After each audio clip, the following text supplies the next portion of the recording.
योद्धा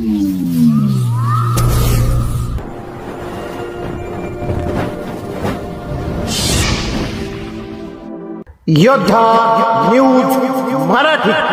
मानव बिबट संघर्ष कमी करण्यासाठी परसूल येथे प्रबोधन कार्यशाळा संपन्न।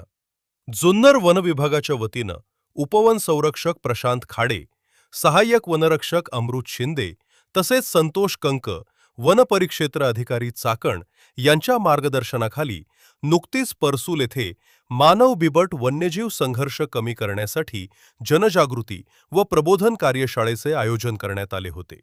या कार्यशाळेत डॉक्टर सुमित्र तिजारे, सुशील सहारे व राकेश निमकर यांनी ग्रामस्थांना बिबट्याच्या हालचाली, सुरक्षिततेचे उपाय, वन्यजीव संवर्धनाचे महत्त्व याबाबत सविस्तर मार्गदर्शन केले।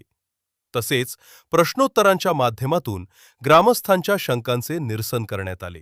कार्यक्रमास खेड तालुक्याचे आमदार बाबाजी काळे यांनी उपस्थित राहून वन विभागाच्या या उपक्रमाचे कौतुक केले।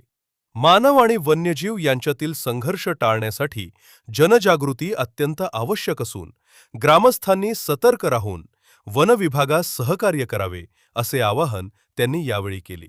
कार्यक्रमास वन विभागाच्या सुवर्णा जगताप, वनपाल परसूल, माधुरी पिसाळ, वनपाल आंबोली, धीरज खेडकर, वनरक्षक आंबोली, शीतल शिंदे, वनरक्षक परसूल, योगेश पाटोळे, ओम पवार, खांडे भराड, संजय जाधव आदी उपस्थित होते।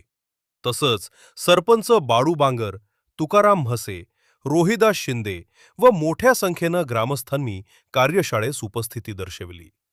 या प्रबोधन कार्यशाळेमुळे ग्रामस्थांमध्ये वन्यजीवांविषयी जागरूकता निर्माण होऊन मानव बिबट संघर्ष कमी करण्यासाठी सकारात्मक वातावरण तयार होण्यास मदत होणार असल्याचा विश्वास आमदार बाबाजी काळे यांनी व्यक्त केला।